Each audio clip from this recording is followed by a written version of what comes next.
On enchaîne avec une autre case, chère Caroline, et on part tout de suite sur la 5e case. Je t'aime, etc. Ça, c'est sympa, ça. Chroniqueuse. Ouais, j'ai Avec la adoré. belle Daphné Burki. Ça a très, très bien fonctionné. Ah Malheureusement, ça s'est arrêté. Oui. Vous avez vécu comment cet arrêt? Écoutez, je me brutal suis... en plus, hein, du jour au lendemain. Ouais. J'avais reçu Caroline Diamant, d'ailleurs, je me souviens, 2 jours après la fin. Vous n'avez pas du tout compris, Non, comme non, beaucoup on était dans la télé, d'ailleurs. On était triste parce que cette émission marchait très bien. Donc on était contents, on l'a fait dans la joie. Je me suis toujours dit que je vivais une expérience formidable, que j'avais de la chance et qu'un jour, comme tout est éphémère, ça s'arrêterait. Mais j'ai été triste, j'ai pleuré. D'accord.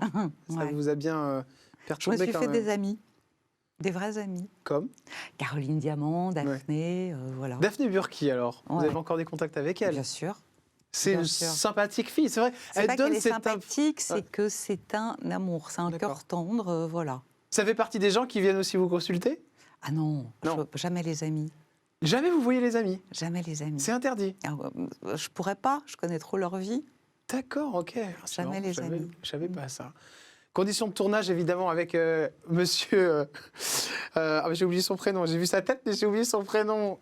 Qui était dans la nouvelle star. André Manoukian, pardon. Un playboy. Excusez-moi. Un playboy qui s'ignore. À ce point-là? Une merveille, bourré de charme, d'humour, de tendresse, de tout. Qu'est-ce qu'on ne connaissait pas sur cette émission, Caroline Veil? Je ne sais pas si les auditeurs se sont rendus compte de la très grande amitié qui nous liait tous. Oui, mais on sentait quand même quelque chose. Voilà. Ouais. On s'est énormément amusés, aussi bien à l'antenne qu'en dehors de l'antenne, parce qu'après, il y avait les débriefs de l'émission et on s'est régalés. Et, Vous avez une anecdote sur Daphné Burki? Non. Vous ne pouvez pas la dire, c'est ça? Ouais.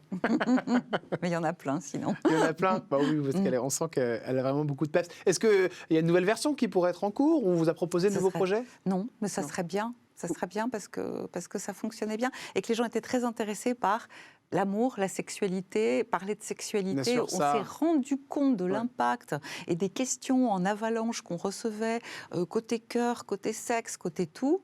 Et c'est d'ailleurs ce qui m'a donné l'idée du livre. Le livre, vous pouvez me le donner, que je le montre à l'antenne, évidemment, qui s'appelle Jules et Julie, Histoire double. C'est un roman, chère Caroline Veil, et qui mieux que vous pour l'expliquer, parce que moi, je vais le faire, je vais mal le faire. Je vous laisse me faire ce qu'on appelle un petit pitch sur ce joli roman. Écoutez, c'est un livre sur la rencontre amoureuse, c'est-à-dire un homme et une femme qui se rencontrent.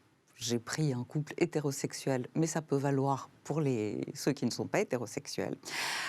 Toutes les questions qu'on peut se poser à la minute où on rencontre quelqu'un et qui sont finalement assez universelles, c'est-à-dire les doutes qui nous traversent, à quel moment je la rappelle, à quel moment je peux coucher avec, qu'est-ce que je fais une fois que j'ai couché avec, est-ce que je dois l'inviter à dîner, est-ce que c'est moi qui paye, comment se passe le premier week-end, les premières disputes, les premières...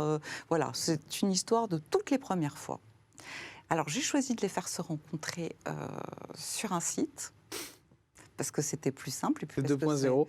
Ouais, et puis parce que c'est plus actuel. Aujourd'hui, c'est beaucoup comme ça qu'on se rencontre. Avant, il y avait les balles du 14 juillet. Oui, ou les agences matrimoniales, mais ça n'existe plus beaucoup, malheureusement. Voilà, moins. En revanche, les sites, ils font l'un et l'autre quelques expériences plus ou moins fructueuses.